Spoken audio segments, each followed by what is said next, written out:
Hi guys, welcome back to my channel.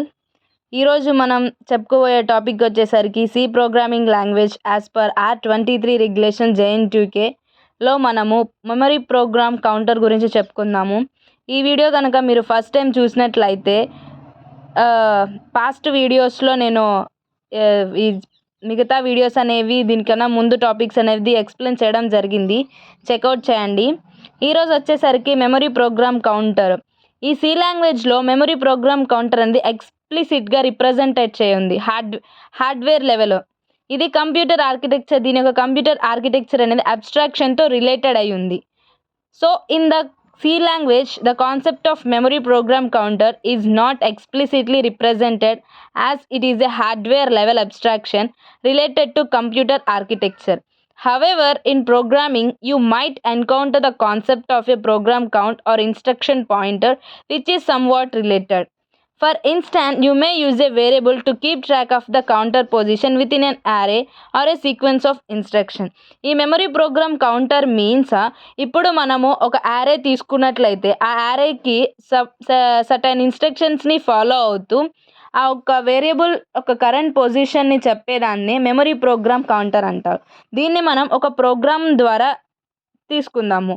ప్రోగ్రాంలో మనకి header file section, main section, declaration section అని ఇలా subsections అనేవి ఉంటాయి. దాన్ని రిలేటెడ్ చేస్తూ ప్రోగ్రామ్ అనేది రాయాలి. అదేవిధంగా మనకి స్కాన్ఎఫ్ అండ్ ప్రింట్ఎఫ్ అని 2 ఫంక్షన్స్ ఉంటాయి. అలాగే ప్రోగ్రామ్ అనేది ఎక్కడ ఎన్ని అయితే ఓపెన్ బ్రేసెస్ ఉన్నాయో అది ప్రోగ్రామ్ అనేది క్లోజ్ అవుతుంది అని చెప్పడానికి అన్నే క్లోజ్ బ్రేసెస్ అనేది ఉండాలి. అంటే ఓపెన్ బ్రేసెస్ 2 ఉంటే క్లోజ్ బ్రేసెస్ అనేవి 2 ఉండాలి. దానికి ఓపెన్ బ్రేసెస్కి రిలేటెడ్గా అండ్ క్లోజ్ బ్రేసెస్ అనేది ఉండాలి. ఒక ప్రోగ్రామింగ్ లాంగ్వేజ్లో ఒక ప్రోగ్రామ్ని మనము ఇన్స్ట్రక్షన్స్ని బేస్ చేసుకొని రాస్తాము. సో అండ్ దీంట్లో వచ్చేసరికి హెడర్ ఫైల్ సెక్షన్ వచ్చేసరికి సి ప్రోగ్రామింగ్ లాంగ్వేజ్లో header file /include stdio.h and main function ఇంట్ అనేది ఎందుకు తీసుకుంటాము అంటే ఇక్కడ వేరియబుల్స్ అనేవి ఇంటీజర్ ఫార్మాట్లో, నెంబరింగ్ ఫార్మాట్లో ఉన్నప్పుడు మనం ఇంటీజర్ తీసుకుంటాము, లేకపోతే అవి క్యారెక్టర్ ఫామ్ ఉన్నప్పుడు క్యారెక్టర్ని తీసుకుంటాము. ఇది ఒక డేటా టైప్ అన్నమాట. దీంట్లో మనము ఈ ప్రోగ్రామింగ్ లాంగ్వేజ్లో మనము సి లాంగ్వేజ్ అనేది మెమరీ ప్రోగ్రామ్ కౌంటర్కి రిలేటెడ్గా ప్రోగ్రామ్ అనేది రాయటం జరిగింది. ఇక్కడ చూసినట్టయితే ఇంట్ instructions open brace 1 2 3 4 set of ఇది మన అనమాట. అండ్ ఇంట ప్రోగ్రామ్ కౌంటర్ వాల్యూ అనేది 0 అసైన్ చేసుకున్నాము. సైజ్ ఆఫ్ ఇన్స్ట్రక్షన్స్ అండ్ ఇంటి current instruction equal to instructions and programming counter and further your logic to execute the instruction goes here. Printf, ఈ ప్రింట్ఎఫ్లో మనకి ఏం చెప్తామంటే executing instruction %d/n current instruction close semicolon.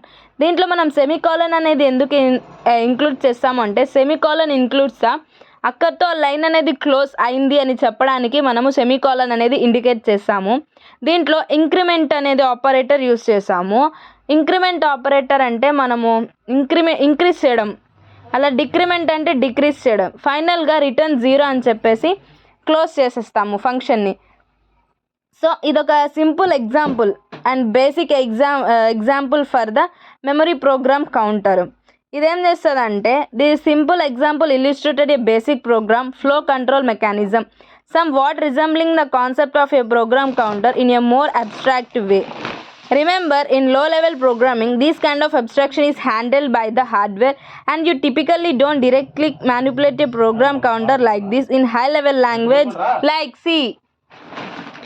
Next one వచ్చేసరికి దీని యొక్క types. దీంట్లో random access memory అనేది ఉంటుంది అండ్ వాలటైల్ మెమరీ అనేది డేటాని స్టోర్ చేయడానికి యూజ్ చేస్తాము.